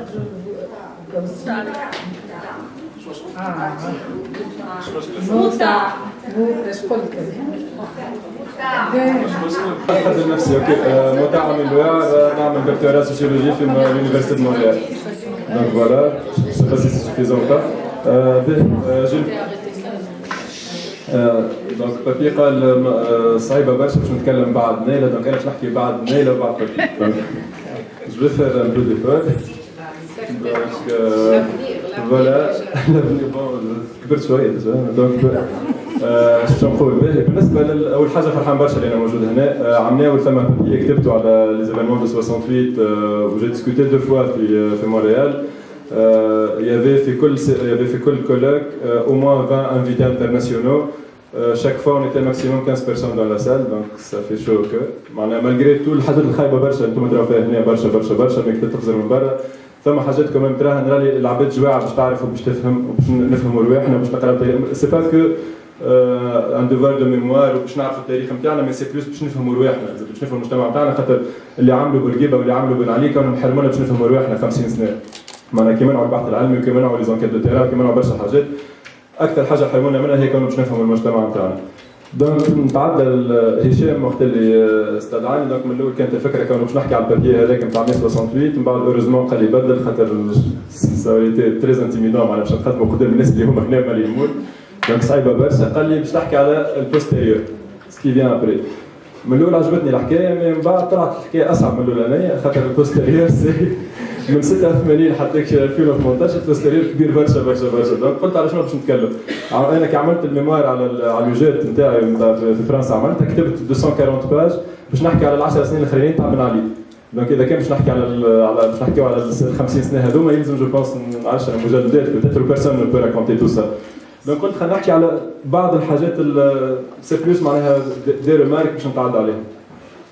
دونك اول حاجه وقت اللي بديت نخدم على الوجات حاولت كي رجعت نقرا في سيونس بوليتيك نشوف على اليسار التونسي باش نخدم عليه باش نشوف المراجع الموجوده في السوسيولوجي في سيونس بوليتيك. اول حاجه لقيتها اللي كانوا الناس اللي تخدم على تونس سو كون ابلي لي سبيسياليست دو لا تونيزي اللي هما ما نعرفش اسكون بو بارلي دو سبيسياليست دو لا فرانس ولا دي زيتازوني مي كوم بار هازار البلدان نتاعنا ثما دي سبيسياليست دو لا تونيزي اللي فهم في تونس كلها. دونك هذوما لي سبيسياليست دو لا تونيزي وقت اللي يحكيو على الحقل السياسي في تونس يحكيو على اليسار ويوفى عندهم اليسار ابري عام 76. من بعد 76 يبداو الاسلاميين ويوفوا الاسلاميين عام 92 ومن عام 92 من بعد ما ثم حتى شيء كان بعض النشاط الجمعياتي.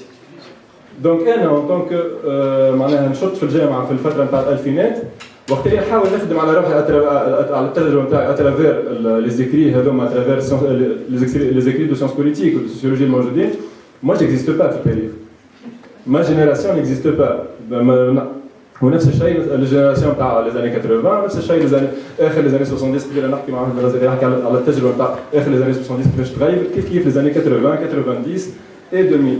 دونك حاولت اول حاجه سيتي دو كيستيوني علاش الغياب هذا معناها اونتر اوتر ثما كيلكو بيست كي بوف اكسبليكي. انا حابش نحكي على حاجتين برك اللي هما دان بوان فيو تيوريك معناها. دونك انا استعملت اونتر اوتر معناها في الخدمه تاعي استعملت دي زونتروتيان مي مش ندخل برشا في الميثود. نرجع تيوريكمون كيسكي امبيشي دو فوار سا.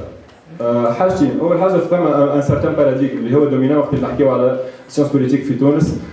سي ان باراديغم كي اللي حل حتى بقيه الدول العربيه مي اونتر تونس. هنا في تونس عندنا باغ اكزومبل فانسان جيسير وميشيل كامو اللي هو الكلام تاعهم دوميترا سندروم اوتوريتير.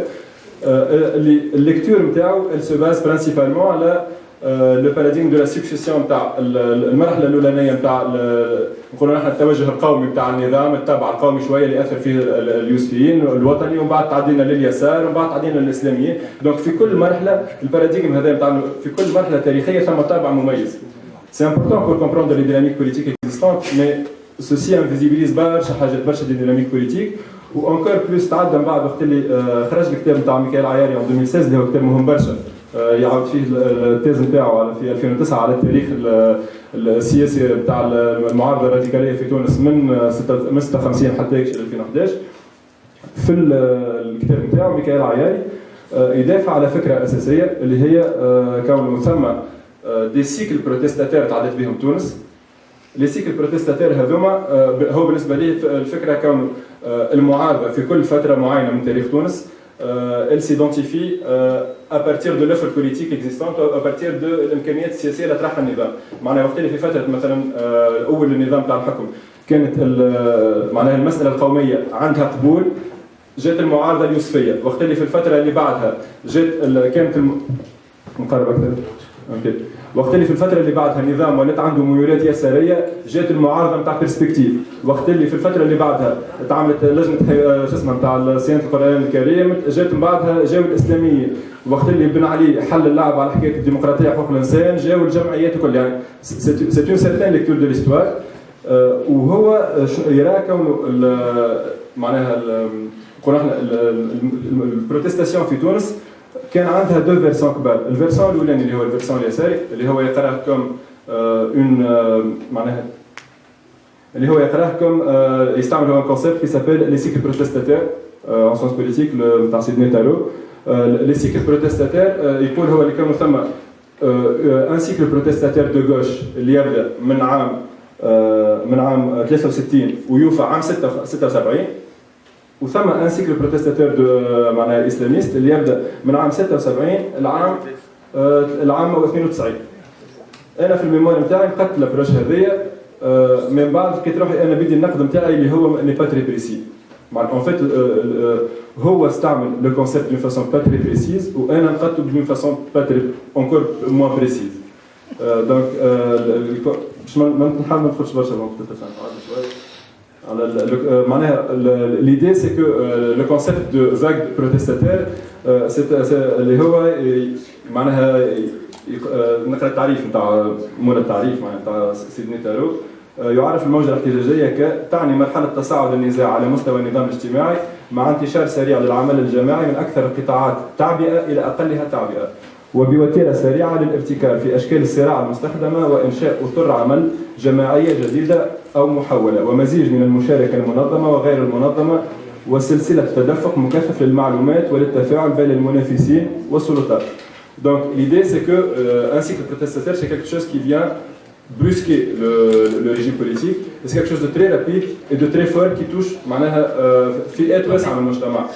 وقت اللي نطبقوا هذايا على الخدمه اللي استعملها ميكائيل عياري مثلا من 63 حتى 76، ميم سي ثم في الفتره هذيك فترات نتاع فوعه سياسيه كبيره، باغ اكزومبل 68 66 قبيله حكينا عليها، 72 75 ثم دي فاك كبار، لكن ما يستقيمش في استعمال الكونسيبت هذايا كونه نحكيو على اون فاك من 63 ل 76، ما تنجمش اون فاك بروتستاتير دوم 13 سنه. اون بلوس دو سا هو يكمل اون فاك بروتستاتير نتاع الاسلاميين اللي تبدا من 76 حتى 92. معناها تونس عاشت اون فاك بروتستاتير من 63 حتى 92 اللي هو حاجه مش ممكن. معناها ندير كان الكل حياتنا كل احتجاج مستمر سكي ني با اكزاكتومون لو كان. دونك بور كريتيكي سا انا شنو نقول اللي الكونسيبت هذايا مهم اللي كي لا موبيليزي كون يورينا الارتباط نتاع الناس وقت اللي تتحرك سولون الامكانيات المتاحه في التيران. معناها الناس تستغل الخطاب الرسمي بور لو كونتيستي. وهنا نرجع الخطاب مثلا نتاع نور الدين بن خضر وقت اللي قال اللي نحن اون ايسي دو راديكاليزي معناها المشروع البورقيبي اللي هو جاء ناقص في حاجات ونحن حبينا نكملوه. ولو انا القراءه هذه حتى انا عندي معاه شويه اختلافات ونجي هنا نقرب شويه للراي تاع بابي الكريتيك نتاع لابروش هذيا، مي معناها ما ننكروش كون ثم ارتباط بين لوفر البوليتيك اللي موجوده انستيتيونيل والناس اللي تجي باش بور كونتيستي الكونتوني بوليتيك هذاك. لكن هذا زاد يحجب علينا كون نراو معناها دوتر ديناميك اللي موجوده في المجتمع اللي هي مثلا وقت اللي نحكيو على الفتره نتاع مثلا الفتره نتاع الثمانينات ونتاع التسعينات، وقت اللي ناخذوا كان وجود الاسلاميين فقط. الناس اللي ناشطه في اليسار بالنسبه لها شيء ايفيدون، لكن وقت اللي تجي تقرا في الكتب La gauche n'existe pas dans les années 80, n'existe pas dans les années 90, n'existe pas dans les années 2000 بالنسبة لتونس. Donc c'est des concepts qui invisibilisent des gens.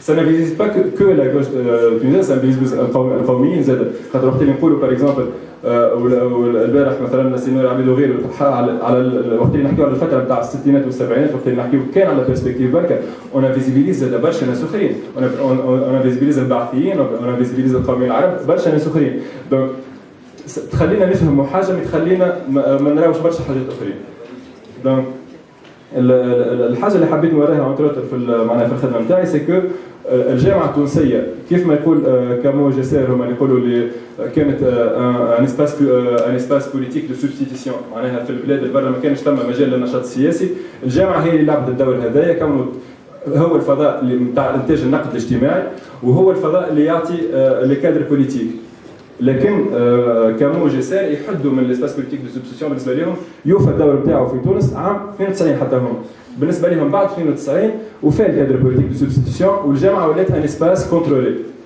انا اللي حبيت نوريه في الميموار نتاعي على خاطر حاجه عشت اونتر كونه الجامعه كملت تلعب الدور هذايا قعدت ان اسباس معناها بوليتيك دو سبستيتيسيون حتى شي 2011 ومن بعد ما مش نحكي عليها برشا هي الدور نتاع الجينيراسيون هذيا في لي موبيليزاسيون اللي صاروا معناها شنو الدور اللي لعبته كو سوا معناها اتحاد الطلبه ولا التنظيمات اليساريه اوتور معناها في الفتره نتاع الوضعيه الثوريه اللي عاشتها تونس في 2010 2011.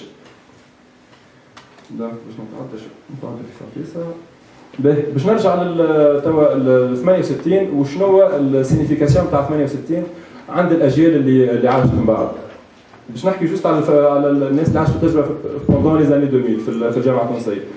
برشا ناس وقت اللي يحكيوا على التجربه هذيا يقولوا اللي المناضلين الشباب في الالفينات مثلا وحتى اليوم تقعد معنا بالحكايه ما يعرفوش التاريخ نتاعهم ما يقراوش ماهمش مثقفين يتعاركوا على الحكايات الفارغه والكلام الفارغ. كوم كونستا ثم حاجات صحاح معناها انا في لي زونتروتيان عملت 52 اونتروتيان لقيت الناس مثلا وقت اللي نجبدوا على 72 وعلى 68 على الفتره هذيك الكل الناس ما تعرفش برشا دي ديتاي سي فري ça c'est vrai mais par contre il y a une raison انا جو بونس على الاقل التحليل الفكره اللي دفعت عليها حاجه بلو بروفوند اللي تخلي الناس تتعامل مع التاريخ نتاعها بالطريقه هذيك مش مجرد جهل. الناس في الفتره هذيك انا لقيت على الاقل 3 استعمالات ممكنه لعدم الاطلاع على التفاصيل هذه علاش الناس ما تطلعش عليها. لقيت 3 حاجات. اول حاجه الخطاب اللي موجود على الفتره هذيك الكل الناس ما تحكيش على 68 و72 الناس تحكي على بيرسبكتيف. اول حاجه صعب بالنسبه للجينيراسيون اللي بيسور ديما ثم اختلافات وثم ديكالاج مي على الاقل الصوره العامه الناس بدات تحكي على الفتره هذيك تحكي على تجربه بيرسبكتيف تجربه بالنسبه لنا رومانتيك الناس فيها واجهت النظام وحلمت ودخلت 10 سنين حبس وما كان ثم حتى حسابات وما كان ثم حتى عارك بيناتهم وكانوا ناس متوحدين وهوموجين. الصوره هذيا وتو بو دير العباد هذوما اللي ثم العارك وثم المشاكل وثم الدمار اللي حكيوا عليه برشا معناها البارح واليوم ما كانتش حاجه قابله باش تتعدى عند الجينيراسيون مش مساله جهل ولا مساله عدم رغبه في الاطلاع على التاريخ على خاطر الناس كانت تعيش في لي زاني 2000 في وضع انكور بلو بوري. الناس في لي زاني 2000 كانت تعيش في تشتت كبير ياسر. التنظيمات السياسيه اللي كانت مشكله الاتحاد العام لطلبه تونس كانت تنظيمات فيها بضع عشرات بالنسبه للي بلو شانسو كان ثم كيلكو سونتين. التنظيمات هذه اون جينيرال الاختلافات اللي ما بيناتها au meilleur des cas ça serait quelque chose qui légitime des tendances dans un même parti. mais نحن كنا مجموعات مختلفه وكان العرك والضرب والناس معناها تتضرب بالسلاسل وتتضرب تكسر في الكراسي على بعضها معناها الوضع كان دمار وفي البلاد معناها وجود تاع الناس هذه كانوا مفسخ. دونك الناس كيف تتعامل مع التاريخ هذا تتعامل معه كوم اون ريفيرونس كومون عندها مصلحه باش تلقى فيها الشرعيه نتاع وجودها اليوم. هي المعنى نتاعها في لي زاني 2000 نتاع وبوست 14 في المعنى نتاع الوجود نتاعها هو كتكمله وكتواصل للتجربه هذيا. دونك بالنسبه للناس هذيا ما كانش ثم ان انتيري بور كومبروندر سي ديفيرجونس ما كانش مهم كان عندهم حاجه بوكو بلوز امبورطون. دونك 3 استعمالات انا لقيتهم في الارث التاريخي هذا. ثم الاستعمال الاولاني اللي كانوا يستعملوه برشا في الفتره هذيك اللي هو الانحراف. ديما في الفتره هذه وقت اللي نحكيو على وقت اللي نجيو نعاركوا بعضنا بوليتيكمون كان ثم الناس اللي نضغطوا شويه اوكي كان ثم الناس اللي لي بور اللي متبنين الخط اللي هو اون رياليتي سيتي بيرسون معناها خاطر كلنا نسبوا في بعضنا ان احنا تحريفيين كان فينا ديما اون سو ريفيري كونه انت تحريفي بارابور لجماعه بيرسبكتيف دونك نحن سيتي لا ريفيرونس بور نو ديما بور سو ليجيتيمي كونه انت راك تحريفي على خاطر 62 على خاطر بارابور اللي صار في 72 سكي ان بو انيكدوتيك كانوا الناس اللي في الفتره هذيك كانوا يقولوا اللي نحن ندافعوا على الشرعيه يدافعوا على 72 يدافعوا على رايهم انطلاقا من تجربه 72 و 73 مثلا يحكيوا على كيفاش الناس في 73 وقت اللي عملت الارضيه النيغوسيه مع الوزاره ولقات حل ولقات ارضيه قانونيه باش تشرع روحها والناس اللي تحكي على القطيعه التنظيميه السياسيه والتنظيميه مع النظام اللي هي كلمه كبيره ياسر قاعده تراجع برشا تحكي كيف على تجربه 73 يعني نفس التجربه الزوز نقولوا فيها معناها زوز توجهات يقولوا في نفس التجربه بعد شويه اوكي معناها نفس التجربه الزوز يقولوا فيها في حاجه كونتراديكتوار دونك سيتي ان يوزاج بوليتيك الناس سون فوتي دو سكي سي باسي ريالمون عطينا كيفاش نجموا نستعملوها اليوم دونك الاستعمال الثاني اللي هو استعمال بدا في الفتره الاخرانيه نتاع بن علي مي كثر بعد 14 جانفي اللي هو الاستعمال الميموريال نتاع في الصراع مع الاسلاميين اللي الناس اللي كانت ترجع للتجربه هذه كانوا نحن اللي واجهنا نحن كيسار نحن اللي واجهنا بالحق الاسلاميين وقت اللي انتم طلعكم النظام باش تكسرونا نحن دونك سا سيتي لوزاج دونك وقت اللي الانسان باش يستعمل الذاكره نتاعو دون سو سونس il avait pas intérêt باش يحكي على العرك والمشاكل ولا نحن كنا متعاركين وانت بيك وانت عليك وانت معناها سيتي امبورطون دو سو مونتري يونيفيي ميم سي نحن مفلقين من داخل 500 لكشن مي سيتي امبورطون دو سو مونتري يونيفيي رانا نحن اليسار دونك هذا استعمال كان مهم برشا وكان معناها كان معناها موجود بقوه في معناها في حياتنا اليوميه بتاع كل يوم والنوع الاخير نتاع الاستعمال للارث هذايا هو مستحدث شويه جاء بعد 14 جانفي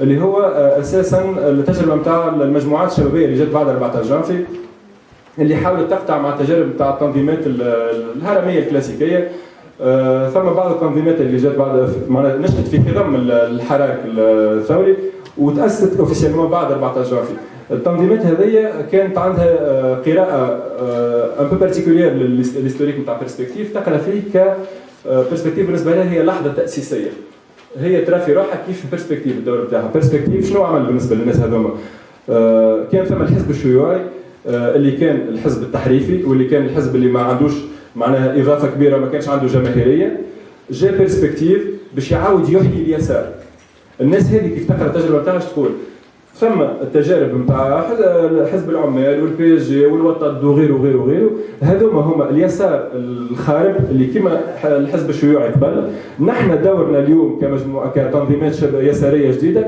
هو اعاده احياء اليسار من اول وجديد دونك الناس هذه وقت اللي سو ريفونديك من بيرسبكتيف وبالتجربه تاع بيرسبكتيف ما تعطيش نفس الكونتوني للتجربه تاع بيرسبكتيف وما هيش مستحقه الصراعات اللي موجوده في بيرسبكتيف بالنسبه لها ما تعنيهاش اللي معناها هو دور بيرسبكتيف ك معناها أداة نتاع صراع ضد التنظيمات الحزبية اللي موجودة اليوم، لأن هي ترى في روحها في وضعية دوميني، ترى في روحها في وضعية نتاع التنظيمات السياسية هذه حاكمة في الاتحاد العام لطلبة تونس وحاكمة في الفضاء السياسي الكل، وما هيش مخليتها تلقى اسباس باش تتكلم فيه. دونك تستعمل في الاتحاد في التجربة نتاع بيرسبكتيف، وقلت تستعمل سي با دون ان سونس بيجوراتيف، مي بالنسبة لها بيرسبكتيف سي اون ارم بوليتيك ا موبيليزي، ولقات معناها في وقت من الأوقات لقات ان سيرتان ايكو غراس ا سا وقدمت حتى اضافات معناها فكريه وكان ثم دراسات معناها صدرت على التنظيمات هذه الكل. دونك نتعدى النقطه الثانيه بالنسبه بالنسبه باش نحكي على بالنسبه للحاجات الكبار اللي جابهم معناها نقولوا نحن البوستيريتي نتاع 68 اللي تم ماركيه حسب راينا مساله اول حاجه الاستقلاليه معناها والديمقراطيه. مساله الاستقلاليه معناها باش نتعدى فيها على الجوانب التاريخيه، لكن من تشكل الاتحاد معناها صحيح كونه 68 كانت لحظه معناها كونه العركه نتاع الاستقلاليه ولات برونونسي اوفرتومون في صراع مفتوح مع النظام، لكن كيف نرجعوا لتاريخ مثلا الاتحاد العام طلبه تونس من المؤتمر الاولاني، كيف نرجعوا للوثائق تاع المؤتمر الاول نلقاو الحديث على استقلاليه الاتحاد العام طلبه تونس، كيف نرجعوا مثلا لل معناها شو اسمه نتاع هاني بعد مش مشكل، كيف نرجعوا للميثاق نتاع 57 اوكي سامح، كيف نرجعوا معناها للميثاق نتاع 57 نتاع الاتحاد العام طلبه تونس نلقاو فيه معناها تكريس، معناها مش تكريس لكن اعلان استقلاليه الاتحاد العام لطلبه تونس، يعني والصراع بين الشق اللي دافع على استقلاليه الاتحاد بارابور للحزب الحاكم وفي وسط الساتره، معناها بخلاف العركه نتاع اللي خذوها معناها المناضلين تاع الحزب الشيوعي، وحتى في وسط الساتره في حدث كانت مطروحه. كيف نجيو مثلا 68 مانيش نحكي عليها برشا خاطر الناس حكيت عليها برشا، 72 وقت اللي المؤتمر تاع قربه بلوتو 71 المؤتمر تاع قربه 71 الناس وقت اللي طرحت المساله هذه صحيح كان ثم اليسار لكن كان ثم المستيرين والمصالحيين، كان ثم ناس من حزب الدستور موجودين، وكان ثم توجه معناها كان ثم اون توندونس موجوده اللي خلات العمليه نتاع طرح الاستقلاليه هذه ممكنه.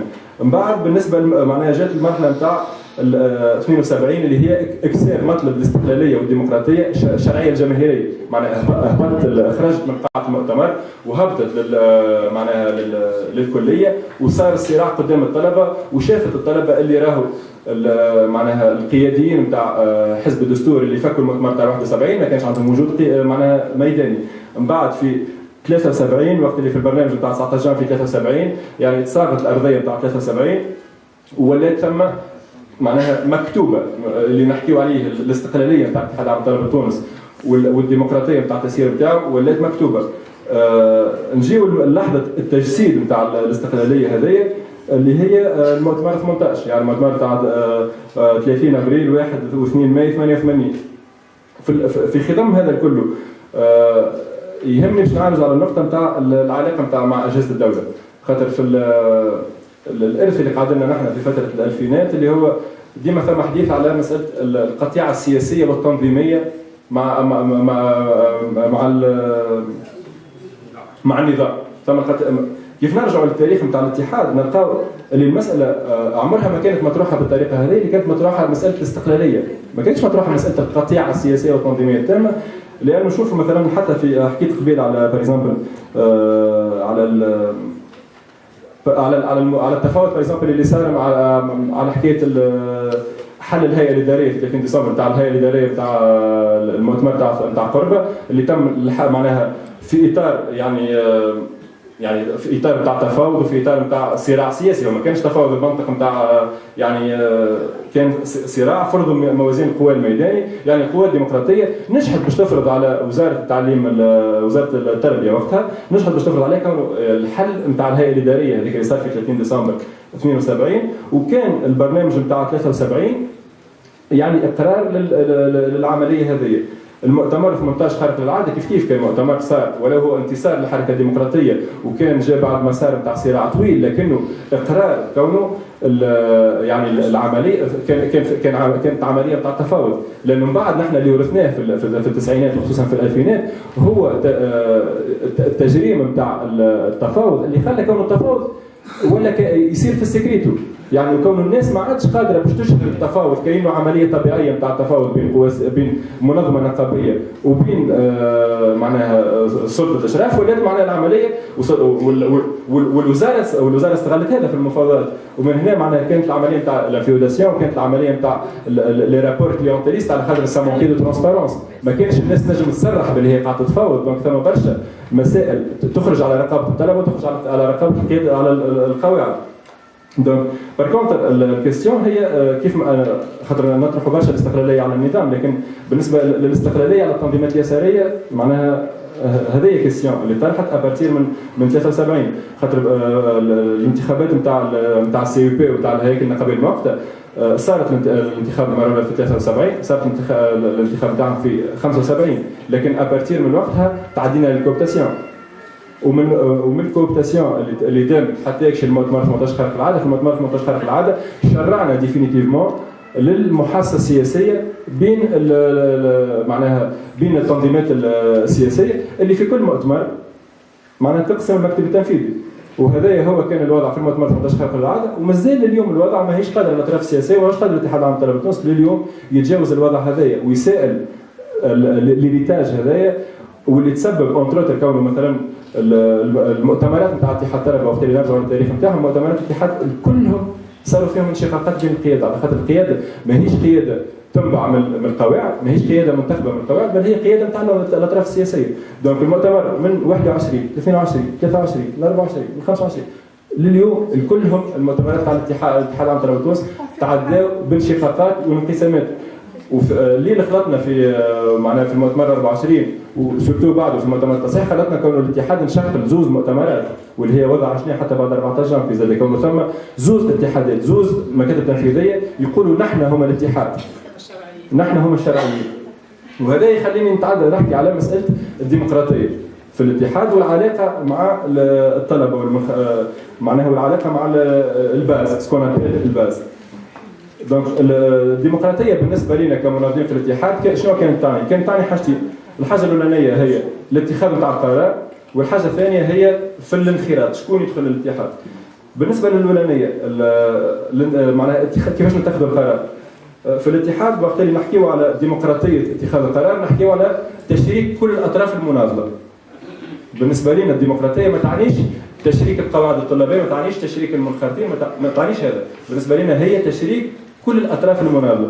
شنو يعني تشريك كل الاطراف المناضله؟ معناها في الفتره نتاع وقت اللي نحكيو على الفتره نتاع بن علي مثلا، وقت اللي كانت الناس تنشط في السريه في الفتره هذيك، يعني وقت اللي ثم بورت بارول نتاع تنظيم يشارك في النقاش، فانه نقاش ديمقراطي. دونك العمليه ماهيش اكسكلوزيون للطالب، ماهيش اكسكلوزيون للمنخرط، ماهيش اكسكلوزيون للي اقل من هذوما اللي هما المناضلين المتقدمين في الهيك، هي اكسكلوزيون حتى للعناصر القياديه à des moments. Mais pourtant, on pouvait considérer ça comme démocratique. Pourtant. Donc voilà. المسألة الثانية هي الانخراط. شكون الناس اللي كانت تدخل؟ خاطر وقت اللي نقولوا منظمة ديمقراطية هي منظمة زادة بالنسبة لنا كانت تكون جماهيرية، يعني منظمة عندها تستمد شرعيتها من القواعد الطلابية نتاعها. الإشكال وين اللي كان موجود برشا في الفترة هذيك؟ كونه فيولي الاتحاد محاصر والناس تنشط في السرية، والناس قاعدة تتعارك على الاتحاد العام للطلبة تونس كفضاء الوحيد، ما يلزمش يكون كان البلام على الناس هذيا، اللي الفضاء الوحيد اللي كانت تنجم تنشط فيه سياسيا التنظيمات هذيا كان هو الاتحاد العام للطلبة تونس، الفضاء القانوني. شنو هو الوضع اللي لقات فيه روح الاطراف السياسيه هذيا؟ باش نجم تاخذ بلاصتك في الاتحاد العام للطلبه تونس، الفالي كونك يكون عندك برشا منخرطين باش نجم تكون في القياده امبوزون. دونك هذايا كان يتعدى كونه نقنفلوا القوائم تاع المنخرطين، كونه يلزمنا نعطيهم الانخراطات الماكسيموم بوسيبل. دونك كل طرف سياسي لازم يعطي الماكسيموم بوسيبل من الانخراطات باش ينجم من بعد قبل المؤتمر يقول انا عندي 300، انا عندي 500، انا عندي 1000. دونك انا عندي الحق في زوز اعضاء مكتب تنفيذي، وانت عندك الحق في 5، وانت عندك الحق في 10. الاشكال وين؟ كونه نحن تنظيمات سريه، دونك احنا تنظيمات بلوزومون تآمريه. دونك الديمقراطيه ماهيش معناها حاجه ماهيش من نقاط القوه نتاعنا. دونك المنخرطين هذوما الفالي نصفي ونتعداو الدرجه. وقت اللي نتخذوا القرار الفالي نخلقوا ان دوزيام نيفو، خاطر اذا كان نعطيو نامبورت كي الانخراط سافيدير كو نامبورت كي ينجم ياثر على اتخاذ القرار. سيتي با كيك شوز كون سويتي. دونك اللي صار كونه خلقنا نوع ثاني من المنخرطين، معناها كان عندنا المنخرطين وكان ثم المناضلين. C'était un peu difficile de définir ce que c'est le مناضلين، mais on savait que أي منخرط في الاتحاد ماهوش مناضل فورسيمون. المناضل هو إنسان اللي qui est reconnu par les pairs en tant que مناضل، واللي c'est quelqu'un qui معناها ثم برشا شروط مش ندخل في التفاصيل، لكن معناها c'est important de distinguer pour comprendre le fonctionnement نتاع الاتحاد العام للطلبة التونس. je vais vite fait معناها conclure، مازال برشا حاجات هما لكن مش مشكلة. دونك سي امبورتون بور كومبروندر كيفاش كانت الماكينه نتاع الاتحاد. ما حبيتش ما نجمش ندخل برشا هنا، لكن في الميموار حكيتش عليها شويه الحكايه. الديستانكسيون هذايا بين اديرون وميليتون سي تري امبورتون بور كومبروندر معناها كيفاش العمليه تصير. ومن هنا مثلا نجموا نفهموا اونتروت باغ اكزومبل خاطر اغلبيه النساء اللي كانوا معنا كانوا البنات اللي كانوا معنا كانوا منخرطات مش مناضله. خاطر سيتي اوسي اون فاسون دو فيلتري من غير ما ندخل في برشا تفاصيل. ماذا بيا كان ثم شكون يسالني على الحكايه هذه. جافي اون بعد في الديسكسيون جافي اون بارتي اللي في الميموار اللي حكيت عليها معناها سميتها لو سكسيزم دي كاميرات. دونك معناها نجم نحكيو عليها اكثر مش نتحل برشا تو باش نخلي شويه فضاء للنقاش. وثم حاجه ثانيه كان شكون في القاعه تهمه معناها باش نحكي عليها اللي هي البارتيسيباسيون نتاع الناس اللي من الجينيراسيون هذيا في معناها الاحداث معناها لي دو زوج وضعيات ثوريه تاع تونس معناها في 2010 2011 كيف شنو كان الدور نتاع الناس هذوما شنو الريبريزونطاسيون اللي كانت من برا على الدور اللي لعبوه هما وهما كيفاش كانوا يراو الدور نتاعهم. دونك سيتي كيك شوز كو جي اسيي دو ديسكوتي ان بو وشكرا.